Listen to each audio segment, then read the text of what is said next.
Previously on LC201.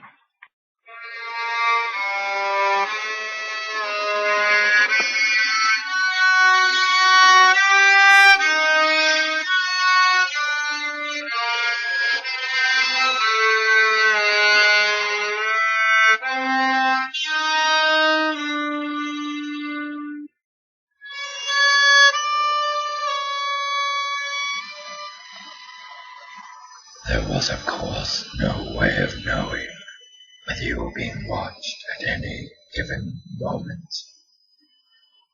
How often or on what system the thought police plugged in on any individual wire was guesswork.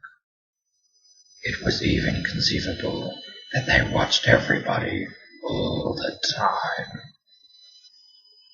But at any rate, they could plug in your wire whenever they wanted to. You had to live, did live from a habit that became instinct, in the assumption that every sound you made was overheard, and except in darkness, every movement scrutinized. Okay guys, thanks very much for coming and talking to me on camera. Can you tell me, give us a bit of a recap about what our conversation was in the seminar room about 2 minutes ago and about 3 metres away? So we're mainly just discussing how we're pretty much just like aware that we're being watched in like various locations in public or whatnot, and we don't really care in a way because it's like we're in an environment that's like just seems natural and normal, and I think like, you know, the fact that we're being watched, like we're aware of it, but we don't really, it's not really a big deal to us because it just seems normal in a way. Yeah. And I started to ask both of you about where the closest camera might be. We've got our mobile phones, so apart from mobile phones and the laptops that are there and the the webcam on the computer potentially at the front, if I can ask what did you have to say about where the closest camera might be? Well, firstly, I was looking around the room to see if there was a CCTV camera in a corner hidden away, but couldn't find one. And yeah, we just happened to find one, which we didn't realise was right outside the room. Exactly right. And so I asked you how many metres away was the closest security camera, and you weren't quite sure. No, we had no idea where it was. Great. And actually you're representative of pretty much everyone in the room, yep. I imagine as well. And so if I just pan right here, we have a security camera outside the door that we walk into every single week we have class, which I myself didn't notice for 3 weeks. What do you think about that? Scary. Yeah. It's got it in like a pretty good spot. Like a lot of people just walk past there and not really notice it. It's like, right above their heads. It's so big and bulky, and yeah, I did not realise it was there.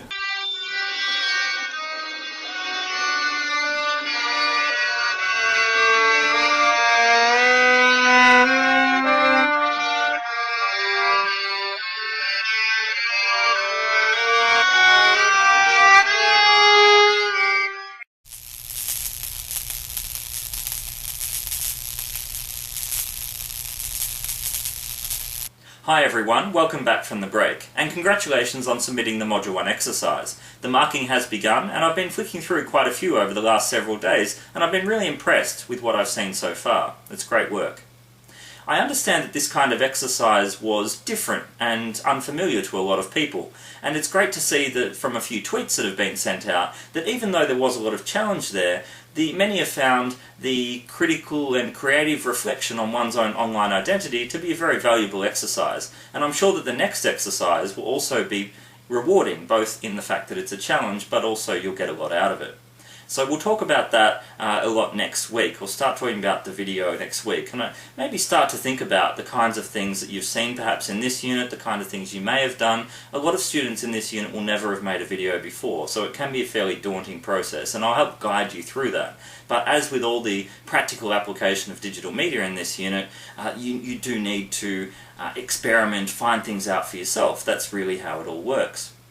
I also should note that the results for the Module 1 exercise will be released more than likely at the end of the 3-week period that Deacon policy allows us. We have one marker overseas at the moment, so while we're getting through them all, I prefer to release all results at the same time.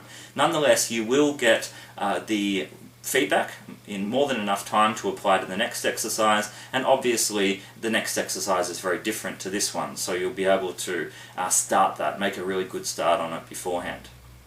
This week we're moving into Module 2 with the topic of surveillance, but before we get into that, I wanted to share with you a little story I told students in one of my videos last year, and it very much relates to the assessment you've just done and where you might take that in the weeks ahead. Enjoy. A couple of weeks ago, I was contacted by a representative of a television production company for whom I've organised a number of media students to undertake some amazing internships over the past year. This time, however, this TV industry practitioner wanted people for some paid work for a new online project the company's cooking up for YouTube. This would involve either some screenwriting or some in-front-of-the-camera performance work. Not only would this be paid employment, but you can imagine how great this would be for a recent graduate's CV. Well, a former student immediately sprang to mind who had completed ALC 201 in 2013 and who had done very well with assessment and general unit participation. So I tried to contact this student. But I couldn't.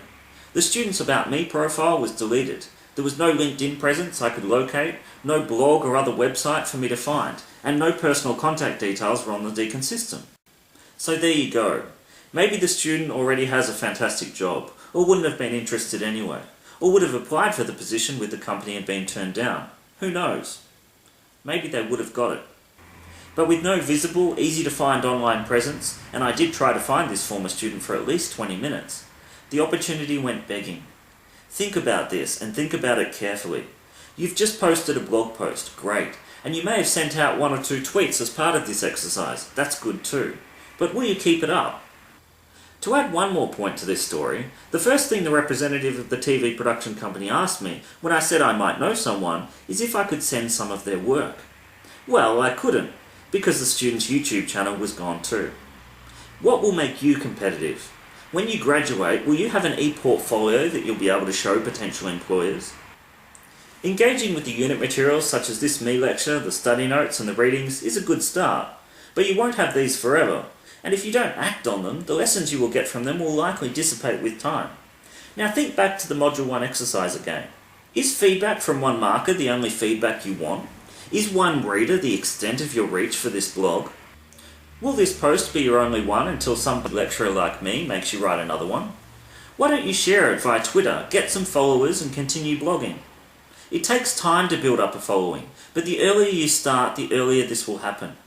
Some people have made their blogs private and invited the marker in due to the personal nature of their approach to the assessment, which is absolutely fair enough. But consider whether a new blog that is open and visible could be a useful thing for you to do. In an increasingly competitive environment, how will you make yourself stand out? In seminars a few weeks ago, I made entire groups of students very quiet when I told them that in almost a decade of teaching, I could not remember one instance when I saw a student taking notes from something another student said, even when I highly recommend that students do this during other students' presentations. Think about what this implies. Why don't students take notes from what other students say? You all have things that are important and interesting to say, and digital media provides you with more opportunities than ever before to say these things. But as I've been saying all along, it's up to you. Told you can't trust your promises, you had to do the whole motivational speech again. Oh, shut up. I think you'll find the story was worth it.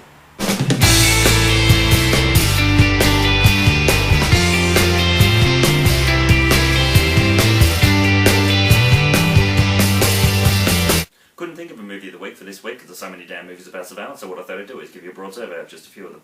First is Enemy of the State from 1998, which is about corrupt government officials watching far too many people with far too many cameras. Probably one of the better surveillance movies, despite being made long before 9/11. Actually, it's probably better because of that, but let's face it, Gene Hackman's just cool. And then you've got Death Race, which is about a reality TV show, Bloodbath, which is so bad they decided to make 2 sequels of it. God knows why. Then there's Eagle Eye, with Shia LaBeouf battling it out with a super clever supercomputer. Makes me want to watch Death Race. Then there's Antitrust with Ryan Philippe. Makes me want to watch Eagle Eye. Then there's The Dark Knight with Christopher Nolan's second film with with Heath Ledger as the Joker. I'm going to talk about this in a later study notes document, but right now I decided to mention it for obvious reasons. I'm Batman. And then there's Ed TV, which no one really saw because everyone's too busy watching The Truman Show. And then there's The Condemned, which I'm going to talk about in relation to a later topic. And then there's Wall-E, which I'm going to talk about the field trip. And then there's Surveillance, which is weird that it's called Surveillance because it's not really about surveillance, but apparently it's a cool word. In fact, I better slow down before my head explodes. And then there's this one. And this one. And this one. And this one.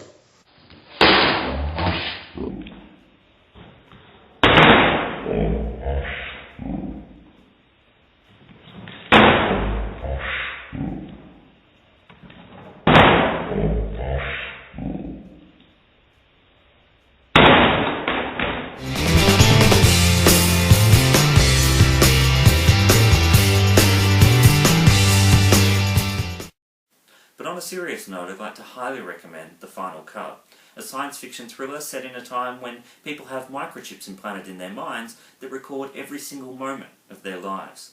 Robin Williams plays Alan Hackman, a man who edits these virtual memories into fitting memorial movies, often absolving people of their previous sins.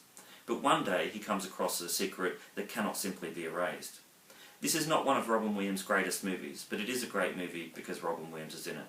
Thank you, Robin. We'll miss you.